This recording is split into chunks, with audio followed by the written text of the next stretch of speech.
Sun Tzu said, "In the methods of warfare, the best outcome is to preserve an enemy state intact.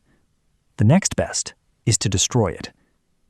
The best is to preserve an enemy's army intact. The next best is to destroy it. The best is to preserve a battalion intact. The next best is to destroy it. The best is to preserve a company intact. The next best is to destroy it. The best is to preserve a squad intact.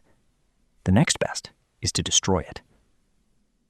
Therefore, to win 100 victories in 100 battles is not the highest excellence.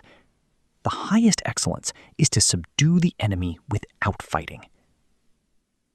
Thus, the best military strategy is to attack the enemy's plans.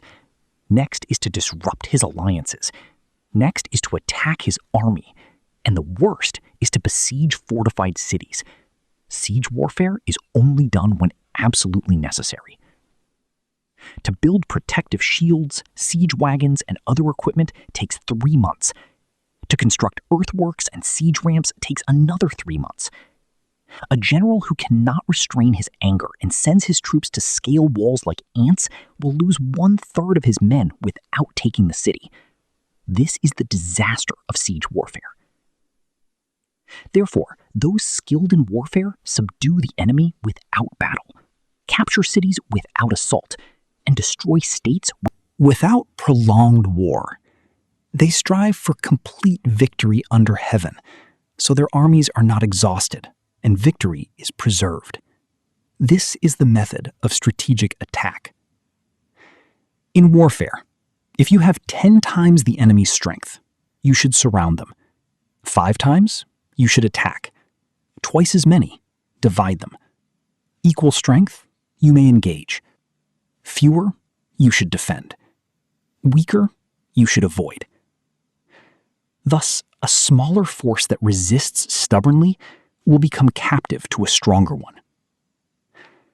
A general is the assistant of the state.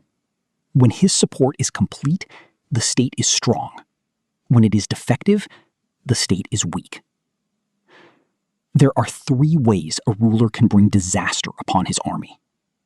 If he does not understand that the army should not advance, or does not understand, should not retreat, but orders it to retreat, this is called entangling the army.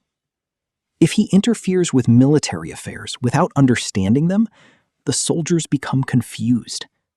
If he interferes with command authority without understanding strategy, the soldiers become doubtful. When confusion and doubt arise, danger from rival states appears. This is called disordering the army and inviting defeat. Thus, there are 5 conditions for victory. He who knows when to fight and when not to fight will win. He who understands how to use large and small forces will win. He whose ranks are united in purpose will win. He who is prepared for the unprepared enemy will win. He whose general is capable and not interfered with by the ruler will win. These 5 are the principles of victory.